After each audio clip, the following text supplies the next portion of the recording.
नमस्कार दोस्तों, मैं अंकुर उपाध्याय स्वागत करता हूं आप सभी का एक बार फिर से अपनी नई वीडियो में। दोस्तों यहाँ पे आप सभी के साथ सबसे पहले तो 3 ग्लोबल लेवल पे जो चीज़ें डेवलप हो रही हैं उनके बारे में बात करूंगा और उसके बाद आप सभी के साथ 6 स्टॉक्स के बारे में डिस्कशन करूंगा। तो सबसे पहले ग्लोबल फ्रंट पे जो जो चीज़ें डेवलप हो रही हैं उनके बारे में बात करते हैं। प्रेसिडेंट ट्रंप का कमेंट क्या ट्वीट, फिर प्राइम मिनिस्टर मोदी जी का ट्वीट और उसको रीट्वीट करना, ये सभी आप सभी ने सुबह सुबह देख लिया और उस पर एक्शन भी देख लिया बाजार का। लेकिन करीब आज दिन के दौरान 1 बजे के समथिंग एक खबर आती है जहां पे न्यूज़ थी रिपब्लिक टीवी की तरफ से।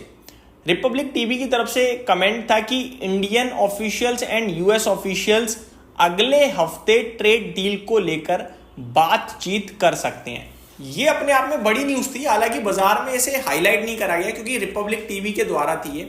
मैं आपको बताना चाहूंगा अगर ये न्यूज़ सच निकलती है तो ये पॉजिटिव होगी, क्योंकि अभी तक बाजार जो मान रहा है वो ये कि अक्टूबर एंड या अक्टूबर मिड में मीटिंग हो सकती है।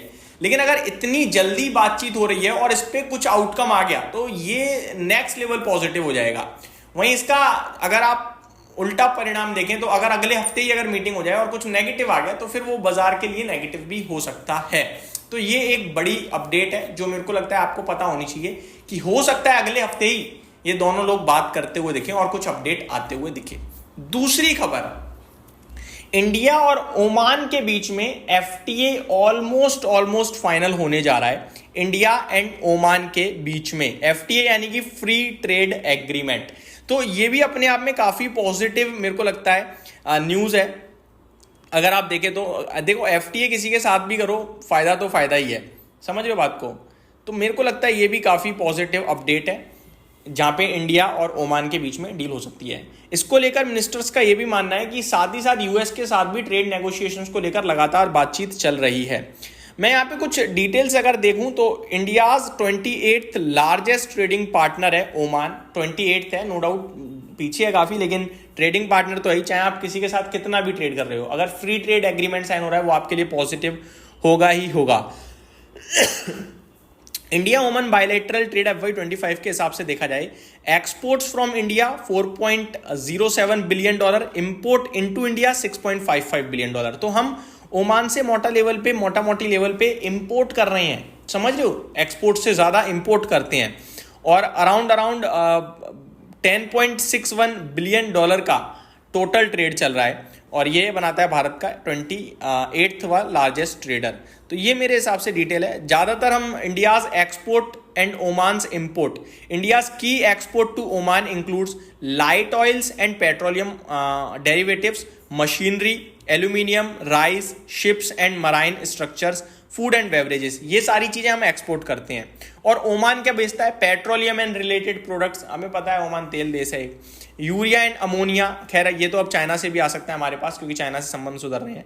Polymers, petrochemicals, gypsum, chemicals and metals, तो ये सारी की सारी चीजें हैं कहीं ना कहीं जो हमें देखने को मिलेंगी। ठीक है, तो ये भी एक बड़ी अपडेट है। अब दूसरी तरफ एक नेगेटिव डेवलपमेंट्स आ रहा है यूरोपियन यूनियन की तरफ से, जहां पे वो कह रहे हैं कि हमें सैंक्शंस लगाने पड़ेंगे रशिया को कंट्रोल में करने के लिए। तो जो भी रशिया से ऑयल या एनर्जीज परचेज कर रहा है हम उस पर सैंक्शंस लेने के बारे में जल्दी सोच सकते हैं। और हम भी बड़े लेवल पे ऑयल परचेज करते हैं, तो यूएस के साथ तो चीजें सॉल्व हो रही हैं, लेकिन हो सकता है यूरोपियन यूनियन से कुछ हमारे लिए नेगेटिव आता हुआ दिखे। बट हमारा यूरोपियन यूनियन के साथ ऑलमोस्ट एफटीए है, तो ज्यादा दिक्कत होनी नहीं चाहिए। अब देखते हैं कितनी दिक्कत होगी कितनी नहीं। अब आ जाता हूं मैं stock specific. I think European union के साथ एफटीए है या नहीं है, मैं इसको रिवर्स करता हूँ वर्ड्स को। पॉसिबल है कि मैं यहाँ पे गलत इन्फॉर्मेशन दे रहा हूँ तो उसको मैं कट करना चाहूँगा, क्योंकि यूके के साथ एफटीए साइन हुआ था आई थिंक, जहाँ तक मुझे याद आ रहा है। तो अभी मैं इसको वापस लेता हूँ। आगे बढ़ते हैं दोस्तों। अगर स्टॉक स्पेसिफिक बात करें तो पहला स्टॉक है एमडीएल यानी मजगांव डॉक लिमिटेड। खबर यह है कि start talk with Indian navy about submarine project P75। तो ये इनके लिए खबर है, पॉजिटिव है न्यूज, लेकिन इसका इंपैक्ट आपको इंस्टेंटली दिखेगा नहीं दिखेगा वो कहने वाली बात है। जुपिटर वैगन्स, इसके लिए खबर है 113 करोड़ का ऑर्डर मिला है रेलवे से, तो पॉजिटिव है क्योंकि रेलवे को इतने ही बड़े ऑर्डर मिलते हैं लेकिन लगातार मिलते रहते हैं और स्टॉक्स रिएक्ट करते हैं गैप अप ओपन होकर और उसके बाद फिर नीचे आते रहते हैं दिन के दौरान। इसी प्रकार स्टॉक है दोस्तों आरवीएनएल, ये भी खबर में है क्योंकि लोएस्ट बिडर साबित हुआ है वेस्ट सेंट्रल रेलवे प्रोजेक्ट के लिए। 170 करोड़ का ये ऑर्डर हो सकता है। अगला स्टॉक है इन्फोसिस। भूलना नहीं चाहिए, कल है 11 सितंबर, बड़ा दिन है इन्फोसिस और आईटी क्षेत्र के लिए, क्योंकि कल कंपनी बोर्ड मीटिंग करने जा रही है बायबैक को लेकर। तो कल आपको चीजें क्लियर हो जाएंगी कि किस प्राइस पे कंपनी बायबैक करेगी। बायबैक ओपन मार्केट से होगा, टेंडर मार्केट से होगा, टेंडर रूट से होगा, क्या प्राइस होगा, कितने अमाउंट का बायबैक होगा, ये सारी चीजें कल आपको पता चल जाएंगी और उसको फिर हम डिटेल में आपके साथ शेयर भी करेंगे कि कितने शेयर्स आप दे सकते हो कंपनी को और कितने उसमें एक्सेप्ट होने के चांसेस हैं, क्या करना चाहिए क्या नहीं करना चाहिए। अगला स्टॉक है प्रीमियर एक्सप्लोजिव्स। इसके लिए भी खबर है, छोटा ऑर्डर है हालांकि 7.8 करोड़ का, लेकिन ऑर्डर तो ऑर्डर है, मिलता हुआ दिखा है।